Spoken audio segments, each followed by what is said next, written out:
Mon thème est intitulé Le diable caché derrière le sexe. Je sais que vous connaissez que ce sont des choses qui se font, mais souvent vous prenez trop de légèreté avec les actes sexuels. Vous devez comprendre la stratégie satanique pour détruire des destinées. La première des choses que vous devez avoir en conscience, c'est de savoir c'est que le sexe en base n'est pas mauvais. Le sexe est un don divin, mais détourné par Satan. Dieu a créé la sexualité comme un don sacré, beau, pur et bénissant. Par exemple, dans Genèse chapitre 2, verset 24, Dieu demande à l'homme et à la femme de pouvoir se multiplier comme les astres de la terre. Mais Satan, incapable de créer, détourne ce que Dieu a fait de bon pour en faire une âme contre l'homme. La sexualité, l'un des domaines où l'ennemi attaque le plus parce que elle touche énormément la vie des enfants de Dieu. Elle touche votre âme, elle touche votre esprit, elle touche votre corps. Elle ouvre des portes spirituelles. Elle peut lier une destinée ou la libérer. Donc ce sont des choses qui sont très dangereuses avec votre corps, avec votre être. Mais pourtant, ce sont des choses que nous passionnons, surtout la chrétienté de ce temps actuel. Les gens sont capables de tout parce qu'ils veulent un peu du sexe. Vous devez savoir aussi que la sexualité est une paroi que le diable utilise en important ce qu'on appelle par le piège de la séduction, l'esprit derrière le plaisir. Le diable a compris que le sexe est quelque chose qui sera indispensable à l'être humain et surtout aux chrétiens. Alors il faut qu'il place quelque chose de puissant qui fera ce que nous soyons incapables de résister, mais surtout attirés vers la sexualité selon la définition du malin. Alors il élève ce qu'on appelle le piège de la séduction, l'esprit derrière le plaisir. Un esprit derrière le plaisir. Vous savez, la Bible révèle que la séduction est une stratégie démoniaque. La Bible parle dans Proverbe chapitre 7, verset 22 au verset 27. Je vous encourage à lire ce passage. Il parle d'un jeune homme. La Bible dit, le jeune homme sans expérience est attiré par la femme impudique. Elle le conduit au séjour de la mort. On montre un jeune homme qui va être très influencé par une femme et cette femme va mettre tout son corps en gicelle, toutes ses capacités pour pouvoir le détourner du droit chemin. Et dans ce proverbe, c'est comme si c'était sa mère qui lui donne le courage et dit, fais attention à cette femme. Ne tombe pas dans son piège. Or, cette femme dont on parle, c'est le péché. C'est ça même l'esprit du désir, l'esprit derrière le plaisir. Il va le mettre ce sentiment de plaisir, d'envie constante pour que ce dernier laisse ce qu'il faisait pour s'attacher à son chemin. Regarde un peu comment la sexualité détourne les enfants de Dieu de leurs objectifs. Tu étais concentré sur le chemin de vouloir faire ce que Dieu veut et automatiquement tu te sens détaché de la volonté de Dieu parce que tu es obnubilé sur l'envie d'être avec ton partenaire, mais surtout de faire des choses ou des pratiques qui sont douteuses liées à la sexualité. Bien aimé, la sexualité détruit énormément de destinées dans le Seigneur. Des grandes personnalités avec de grandes vocations de foi pastorale, évangélique, que nous remarquons, que d'autres même auront pu émerger, n'ont pas émergé à cause de la sexualité. Le diable le met comme le frein des enfants de Dieu. Aujourd'hui, il y a plein de personnes qui disent, papa, moi j'attends d'abord que je me marie pour bien servir Dieu, parce que si je ne me marie pas, ben, je ne pourrai pas servir Dieu. C'est comme si, pour eux, c'est le sexe qui les empêche de servir Dieu. Or que c'est faux. Même dans le mariage, vous serez toujours emporté à cette séduction. Vous pouvez être marié et ne plus ressentir du désir pour votre femme ou pour votre mari. Or que c'est le diable qui vous combat. Il retire le plaisir envers votre partenaire et cherche à vous emmener dans ce qu'on appelle par l'adultère, qui est une autre forme de péché, mais attachée à la sexualité. Une manière de vous dire, bien aimé, qu'il y a tellement de panels et de tunnels dans cet esprit, dans cette pratique, que si vous ne prenez pas l'esprit de Dieu comme base, comme modèle, et que vous ne luttez pas contre vos passions, bien aimés, vous allez tomber dans ce qui va détruire votre destinée et vous éloigner complètement du droit chemin. Dans cette génération, on a besoin des gens comme des Joseph, qui ont pour objectif la loyauté envers Dieu, envers soi-même et non envers le sexe. Joseph, s'il était friand et pourtant c'était un bel homme, il avait tout pour plaire, il a plu à la femme de Potiphar. Il pouvait saisir l'opportunité que la femme de Potiphar lui a donnée. Mais Joseph n'a pas voulu se rendre esclave de la séduction. Nous avons toujours le choix, mais nous préférons nous laisser tenter à ce désir, à cette envie qui prend souvent le dessus. Mais bien aimés, ce sont des choses qui nous détruisent. Ici, la Bible montre que derrière l'acte sexuel, il y a un esprit destructeur dont le but est d'affaiblir la vie spirituelle, d'éteindre le discernement et de faire tomber un homme ou une femme forte. Parce que c'est ça ce qui se passe quand le diable passe derrière le sexe. Quand il passe derrière le sexe hors consentement, c'est-à-dire pour le rendre péché, pour te pousser à forniquer, pour te pousser à l'adultère, pour te pousser à l'impudicité, pour te pousser au pornéia, bien-aimé, c'est pour affaiblir ta vie spirituelle, c'est pour fermer tes yeux spirituels et de faire tomber, toi qui étais fort auparavant. Ce que vous devez savoir dans la sexualité, surtout dans le mystère de la nudité, parce que beaucoup ne le savent pas. Un jour, je vais prendre tout un thème où je vous parlerai du mystère de la nudité. Mais sachez déjà que la nudité chez nous, les enfants de Dieu, impacte sur notre vision. Une personne qui passe tout le temps à voir de la nudité perd sa vision spirituelle. C'est à cause de ça que le diable utilise la pornographie ou encore la dépravation des mœurs pour étaler la nudité partout afin de voiler la vue des enfants de Dieu. C'est aussi à cause de ça que Dieu est passé par des éminents prophètes pour interdire la télévision aux gens comme instrument du diable. Mais à l'époque, personne ne comprenait cette raison. Et même aujourd'hui, d'autres la répriment. Parce qu'ils se disent, non, on ne va pas condamner toute une télévision parce qu'un prophète a vu. Mais en réalité, c'est ça cette peur. Aujourd'hui, nos enfants, même si vous mettez des restrictions de Google sur ce qu'ils doivent regarder, ce qu'ils doivent ne pas regarder, mais il suffit même que vous mettez l'air dessin animé, il y a des actes nus à l'intérieur. Que vous mettez TikTok, sur TikTok, tu ne peux pas swiper 3 fois sans tomber sur une fille mal habillée, nue, qui expose son corps. Aujourd'hui, la sexualité est devenue tellement perverse qu'une femme peut ressentir un désir en regardant le corps d'une autre femme qu'elle. Elle n'est pas lesbienne. Juste qu'elle a regardé une femme qui s'exhibe, qui a montré son corps en jouisselle, habillée de façon très sexy. Elle a senti du désir en regardant cette femme. Mais elle-même, c'est une femme. Elle n'arrive pas à comprendre, en étant stoïcienne, en étant cartésienne, comment une autre femme qu'elle a pu lui faire donner un envie. On le voit aussi sur certains hommes qui arrivent à le faire sentir à certains hommes. D'autres hommes se posent même la question de savoir si seulement si ils sont réellement hétéros ou pas. Nous sommes dans un siècle où le diable passe par la sexualité pour nous emmener à des péchés qui sont des abominations, des choses qui nous excluent totalement au chemin de la grâce. Faites attention, c'est vraiment une stratégie bien élaborée et qui éloigne l'homme de Dieu. Alléluia. Vous devez savoir que même Salomon, l'homme le plus sage, a été vaincu par ce piège dans 1 Roi chapitre 11, verset 1 au verset 4. Si lui qui se disait sage est tombé, alors toi qui essayes d'appuyer sur ton propre raisonnement, tu vas tomber comme un château de cartes. La troisième des choses que tu dois savoir, c'est que le sexe peut devenir une porte spirituelle au lien d'âme. Le sexe peut ouvrir des portes au lien d'âme. La sexualité n'est pas seulement physique. Paul dit clairement que celui qui s'attache à une prostituée devient un seul corps avec elle. En Corinthiens chapitre 6, 6 verset 16.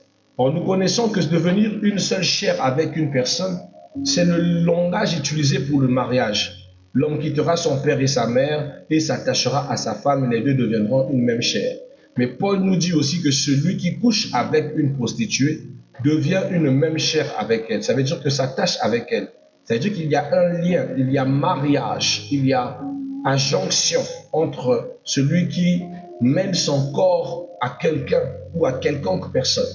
Voilà pourquoi la sexualité, bien aimé, ne peut pas être faite avec n'importe qui ou n'importe quand. Parce que quand vous le faites avec n'importe qui, bien aimé, vous recevez une part de la vie, de l'esprit, des malédictions, des soi-disant bénédictions, des mauvaises œuvres de l'esprit de cette personne. Elle vous laisse un dépôt, surtout sur la femme reçoit plus qu'elle ne donne. La femme reçoit plus qu'elle ne donne. Un homme peut coucher avec une femme maudite, il annule juste sa bénédiction de la journée ou même sa bénédiction dans une courte période. Mais la femme qui couche avec un homme qui marche avec des liens d'âme, qui a couché avec plein de femmes maudites, récupère toutes les malédictions que cet homme drainait et la reçoit. Voilà pourquoi on dit que le corps de la femme est sacré et qu'elle ne peut pas se donner à tout le monde. Vous devez éviter et prendre une certaine discipline, surtout vos sœurs célibataires, à faire attention à se donner au sexe avec des hommes dont vous n'avez même pas conscience s'ils peuvent vous honorer. Une promesse de mariage n'est pas d'office quelque chose que vous devez le prendre comme une raison d'exhibition à la sexualité. Celui qui a droit à votre corps est celui qui vous honore, qui met la sexualité dans un cadre réfléchi, responsable et respectueux. C'est très important ce que je vous dis. Cela signifie que chaque relation sexuelle crée un lien d'âme. Ce lien peut transmettre des influences spirituelles. On peut porter le fardeau spirituel d'un autre sans le savoir. Beaucoup se sont vus mis dans une possession à cause du sexe. Il y a des gens qui ont vu un homme qui a couché avec lui mais qui est rentré dans son corps à travers le sexe. Vous n'avez jamais entendu ça? Vous n'avez jamais vu une délivrance d'une sœur qui avait couché avec un monsieur et le monsieur est rentré dans son corps? Donc faites très attention. Vous ne voyez pas les scènes, même Karashika ou bien des scènes où vous voyez des filles devenir folles parce qu'il est allé coucher avec un homme et cet homme lui a donné de l'argent. Faites attention, vous prenez trop les choses à la légère en ce siècle. Moi je bénis le Dieu de notre temps. Quand on voyait les Karashik, on ne blaguait pas avec ça, on savait que c'était des choses sérieuses. Mais aujourd'hui, il y a trop de légèreté, les gens pensent que nous sommes à Coney Island. Non, nous sommes dans un monde très spirituel et très dangereux. Très spirituel et très dangereux. Je t'aime ne veut pas dire que la personne te veut du bien. Il faut que vous appreniez à contrôler vos pulsions. Parce qu'à n'importe quelle minute, vous pouvez perdre votre vie.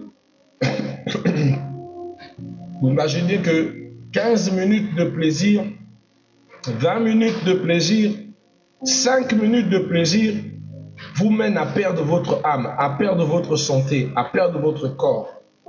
Vous mènent à perdre même votre pérennité. Pas pour beaucoup de temps, hein, 15 minutes de plaisir, 5 minutes même. Mais c'est vous qui tombiez malade. Pendant que la personne va continuer sa vie, vous ne pourrez plus vivre votre vie parce que cette personne aura tout détruit, parce que vous avez laissé l'influence de la sexualité prendre le dessus sur vous. Voilà pourquoi je te dis, souvent je ressens des désirs sexuels, mais quand je pense aux conséquences de ces désirs, je préfère m'arrêter et comprendre que ma vie vaut mieux que tous ces pulsions. Satan n'est pas ton camarade, il sait. Tu trouves ça doux. À 2 fois, tu aimes les challenges. Mais si déjà 2 fois, ça te fait rentrer dans des problèmes, comprends que c'est un chemin que tu dois faire très attention avec. Je dis, des destinées sont bâclées à cause de la sexualité.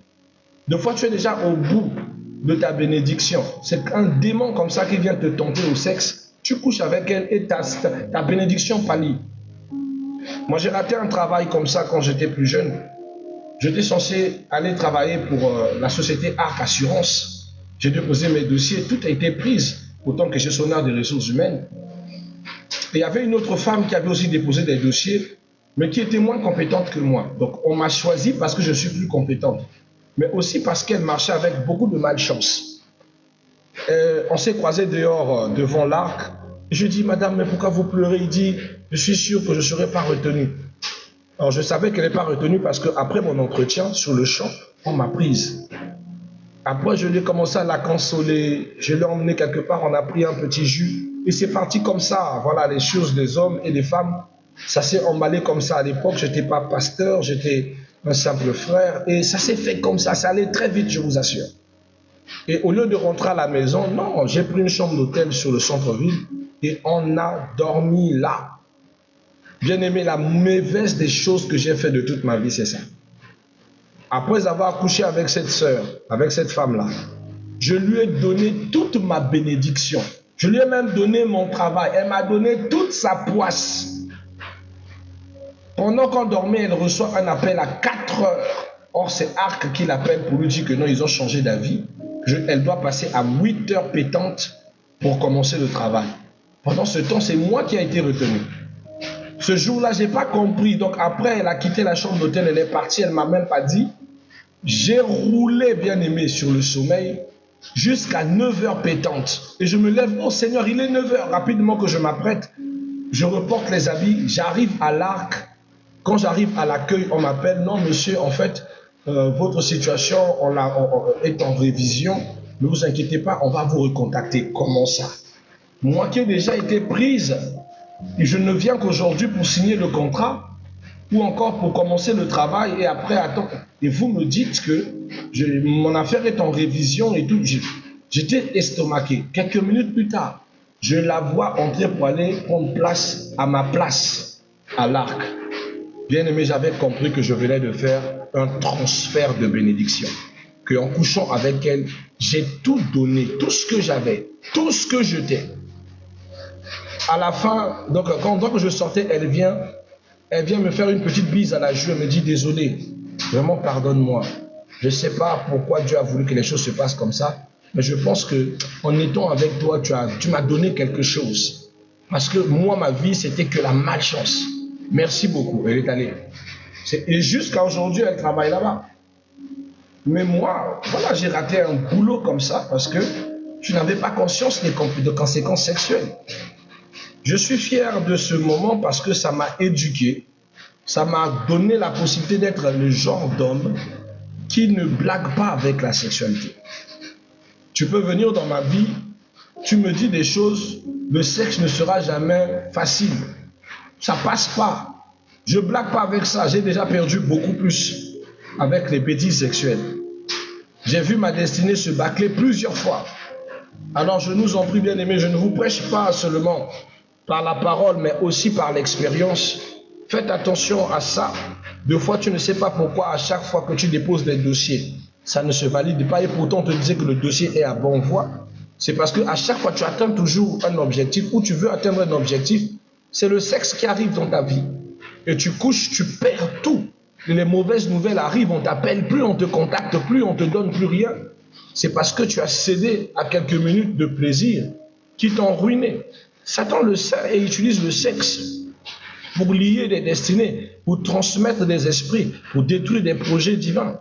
La quatrième des choses que tu dois savoir, c'est que le sexe vient avec une forme d'impureté. Donc c'est l'impureté sexuelle qui attire à la destruction. La Bible est très claire. Dans 1 Thessaloniciens chapitre 4, verset 3, il dit « La volonté de Dieu, c'est votre sanctification, que vous vous abstenez de l'impudicité. » C'est ce que Dieu veut. Il veut notre sanctification et il veut notre pureté. Il ne veut pas qu'on soit impur.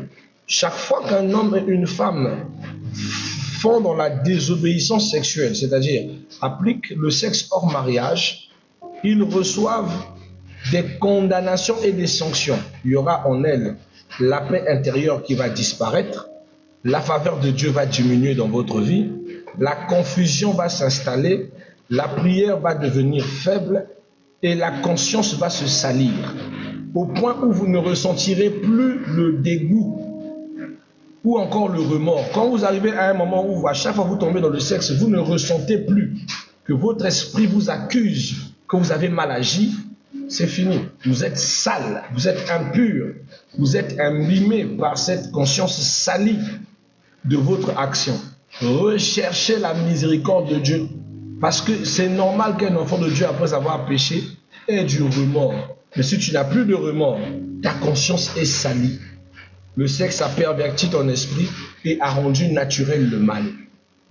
Et c'est comme ça que tu vas te donner au mal sans peur, parce que tu l'as trop pratiqué et il a dominé sur toi et a effacé toute forme de retour de l'âme, de retour de l'esprit qui te rappelle que l'acte que tu fais n'est pas bien. Alléluia. C'est exactement ce que Satan veut, séparer l'homme de Dieu par le péché sexuel. La cinquième des choses, tu dois savoir que l'ennemi utilise le sexe pour voler. Le diable utilise le sexe parce qu'il veut prendre quelque chose. Qu'est-ce qu'il veut prendre? Il veut prendre ta gloire. Car beaucoup de personnes avaient une grande destinée, mais une relation sexuelle interdite a détourné leur vie. Exemple Samson, dans Juge chapitre 16. Le diable va prendre ta gloire, il prend ta destinée. La deuxième des choses, la force spirituelle. L'impureté enlève l'autorité spirituelle. L'impureté enlève l'autorité spirituelle. Voilà pourquoi t'arrivais. Hier, tu chassais les esprits, ils obéissaient. Mais aujourd'hui, tu es obligé de prier plusieurs fois. Sors, sors, sors, sors, parce que tu es devenu impur. Tu n'as plus la puissance spirituelle. Il va retirer, en troisième des choses, le discernement. La personne est séduite, ne voit plus clair. Tu lui dis que ce que tu fais n'est pas bien, il se dit non, c'est normal. Tu lui dis que le chemin que tu prends, c'est pas bien, il faut laisser, il ne veut pas. Laisse cet homme, il t'emmène dans le péché, tu ne veux pas. Laisse cette sœur, elle est belle, mais elle te met dans le péché, tu ne veux pas, parce que le péché sexuel voile le discernement. 4. Il va pallier tes bénédictions. Des opportunités vont se fermer devant toi, sans explication, tu verras que les portes se ferment. La bénédiction va loin de toi. Les bonnes choses ne sont plus ton partage, même le mariage, même les propositions d'emploi. Même les choses bien, ça sera loin de toi à cause du péché sexuel. Il faut vraiment faire attention. La sixième des choses que tu dois savoir, c'est que tu dois apprendre à adapter ton corps à combattre contre le piège du diable qui est le péché sexuel. Alors, comment vaincre le piège du diable dans le domaine sexuel?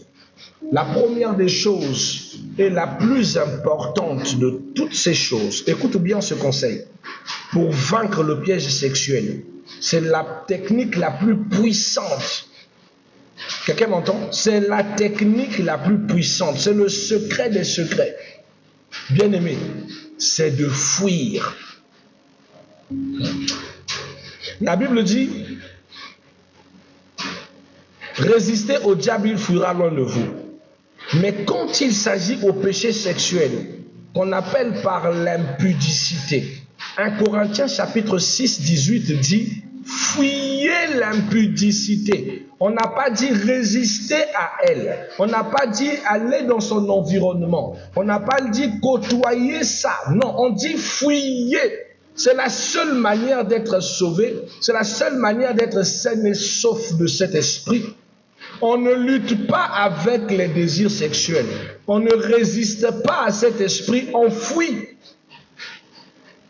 Mais je m'entends souvent de fois, tu dis que non, je vais, rien ne va se passer. Après, tu es papa, je ne sais pas ce qui s'est passé, quand ça s'est passé. Ça se passera toujours. Si tu y vas, ça va se passer. Les désirs vont prendre le dessus, tu perdras la raison, tu vas tomber comme une idiote ou comme un idiot.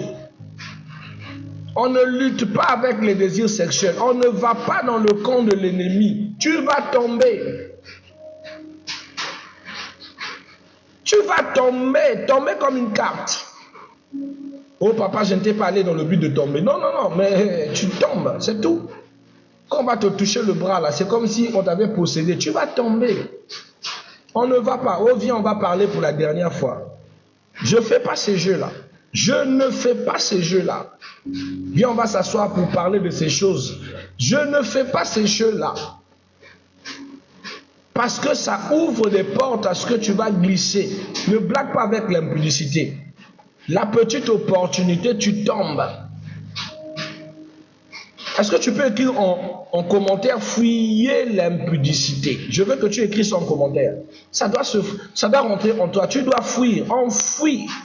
C'est la première des choses. Tu dois fuir. Il n'y a pas de résistance. Il faut fuir. Fuis. Fuis. Prends ta jambe à ton cou. Fuis. Ce n'est pas de la lâcheté. Tu sauves ta vie. Fuis. On te dit, viens, on va prendre un pot. Fuis. Viens, on va se retrouver quelque part dans un petit coin. On va se mettre bien. Bien-aimé, il va vraiment te mettre bien. Fuis. Tu dois savoir si c'est quelque part où c'est responsable. Oh non, viens chez moi, je veux te montrer mon chez moi, comment ma maison est et tout. Fouillez. Il ne va pas seulement te montrer la maison, il va aussi te montrer le lit. Et au lit, tu n'auras pas le choix. Il faut fouiller l'impudicité, mes bien-aimés, fouillez-le. Car tout péché qu'on commet, c'est un péché contre Dieu, mais celui qui commet le péché de l'impudicité pêche contre son propre corps. Il rend son corps incapable de bénéficier de l'Esprit de Dieu. L'impudicité chasse l'Esprit de Dieu de ton corps. L'Esprit de Dieu quitte ton corps à cause de l'impudicité. Il faut pas blaguer avec ça. D'accord? La deuxième des choses, vous devez discipliner vos yeux et discipliner vos pensées. Le combat commence dans l'âme, dans ce que tu vois. Évitez d'avoir les yeux baladeurs. Évitez de laisser vos yeux et vos pensées aller vaille que vaille. Des fois, je fais des efforts. Moi, je suis pasteur. Mon quotidien, c'est de rencontrer les femmes. Je suis un homme. Mes yeux sont fixés sur ton âme. Mes yeux ne sont pas fixés sur ton corps. J'évite de te regarder parce que je peux tomber. Je peux t'apprécier. Mes yeux créent des problèmes. Tu t'arrêtes une minute comme ça, tu regardes, tu vois l'esprit malin qui te dit dans ta tête, la sœur là aussi, hein. La sœur là aussi, hein. Tu as vu les formes de la sœur là. Or le diable veut te mettre des bêtises dans ta tête. Alors regarde ailleurs, regarde son âme, ne regarde pas son corps. Moi je connaissais une maman pasteur qui a eu le courage, elle est pasteur, hein, pas femme de pasteur, mais elle est pasteur, qui a eu son courage, m'a regardé dans les yeux. Après il me dit, l'homme de Dieu, quand tu portes ce pantalon là vraiment, souvent je regarde tes attributs. Je dis, quels attributs? Après je dis, non, ça c'est Satan. Je dis, pasteur, vraiment, relevez vos yeux, restez focalisés sur le Seigneur. Le diable a ses manières de séduire, de distraire les gens. Ne tombez pas sous le piège du diable. Après il dit, amen pasteur, vous avez raison. Ça c'est Satan. Mais quel est ce genre de pensée vraiment? J'ai coupé les contacts avec cette sœur pasteur. Parce que je sais que ce qu'elle vient de dire, c'est quelque chose que le diable va exploiter pour le mettre dans l'erreur. Et à chaque fois, elle va toujours avoir des idées de regarder mes attributs. Mais le mal dans ça, c'est que je peux partir. Moi, je sauve mon corps. Mais elle, la folie qui a commencé dans son cœur de regarder les attributs des hommes là, il va commencer à regarder les attributs de ses fidèles mâles. Et c'est comme ça que certaines femmes pasteurs célibataires couchent avec des fidèles en apartheid. Ne blaguez pas avec le péché de la sexualité. Il faut fuir. Il faut fuir. Je pourrais même arrêter les comment vaincre l'impudicité. C'est fuir tout simplement. Mais apprenez à discipliner vos yeux, vos pensées. Le petit 3, sanctifiez votre corps. Demandez pardon et confessez-vous chaque fois que vous ressentissez des désirs ou des plaisirs bizarres dans votre corps. Ne gardez pas ça pour vous parce que le désir c'est comme de l'eau. Quand tu ressens un désir, tu es rempli d'une petite partie d'eau de ce désir. Si tu l'as maîtrisé, ça ne va pas partir, ça reste juste là. Après quelque temps, si tu ressens encore le désir, on ajoute encore de l'eau. Donc sur le désir que tu avais déjà avant, tu as encore reçu une autre dose de désir. Ça veut dire que tu es déjà à moitié plein. Quand tu vas arriver à plein, tu vas tomber. Voilà pourquoi tu dois te sanctifier ton corps, car ton corps doit appartenir à Dieu selon 1 Corinthiens 6, verset 19. Et la sanctification, c'est par la confession. Confesse tes péchés. Confesse ce que tu ressens. Cherche le chemin de la miséricorde et du pardon. Demande à Dieu de te purifier. Mais confesse-le. Parce que si tu ne confesses pas ces pensées sexuelles-là, ces pensées perverses-là, ces désirs que tu ressens dans ton corps, elles vont s'immerger de jour en jour, jusqu'à ce que tu n'en peux plus. Tu vas choisir n'importe qui et tu vas commettre n'importe quoi. Alors fais attention, je le dis, quand tu maîtrises le désir et que tu n'as pas confessé, Ne te dis pas que le désir est parti. Le désir, c'est comme de l'eau. Il reste en surface. Plus tu vas encore ressentir, plus ce désir va s'augmenter jusqu'à te saturer. Confesse-le pour que par l'Esprit de Dieu et par la purification de l'âme, tu sois soustrait de cet esprit ou de ce désir et de cette passion. Sinon, tu tomberas et tu tombes encore et encore dans les 4 temps simples de l'indicatif. Tu dois faire de tout d'avoir des relations saines. Veiller sur ta relation, toi qui es peut-être déjà fiancé dans le Seigneur, ça doit rester dans la sainteté. Donc éviter des personnes qui te poussent dans la chute. 5e de chose, la prière de délivrance et de brisement des liens d'âme. Un chrétien doit le faire, surtout s'il est célibataire ou même s'il n'est pas, faire des brisements de liens d'âme au moins une fois par semaine. Une fois par semaine, choisis la journée où tu jeûnes. Fais des brisements de liens d'âme. Ça va t'aider à briser les raccords, des réclamations des âmes que tu as eues avec tes ex. Ces interpellations sales qui souvent te poussent à penser au passé et aux différents épris sexuels que vous aviez eus. Ça va te libérer et tu sortiras totalement de cette emprise. La 6e des conseils que je peux te donner, le 6e, c'est remplir son cœur de la parole de Dieu. Apprenez à méditer la parole de Dieu. En toutes circonstances, en toute instance, ça vous permettra de garder votre cœur pur et éloigné de ses œuvres malsaines. C'est très important. Car la Bible dit dans le livre de Josué chapitre 1 verset 9, il dit que ce livre de loi ne s'éloigne pas de toi, médite-le nuit et jour afin que tu aies du succès. Ce livre de loi te donnera la capacité d'avoir du succès dans tout ce que tu fais, c'est-à-dire même dans ta résistance, même dans ton optique de fuir le mal. Alors ce que tu dois savoir en définitive, c'est que Satan se cache derrière le sexe parce que c'est une porte puissante dans la vie d'un homme. Mais Dieu donne la force de vivre dans la pureté et de briser les chaînes et de récupérer sa destinée. Donc voilà un peu ce que je voulais vous partager ce soir. Mes bien-aimés, que Dieu vous bénisse. Ne vous laissez pas prendre par les péchés du sexe hors mariage.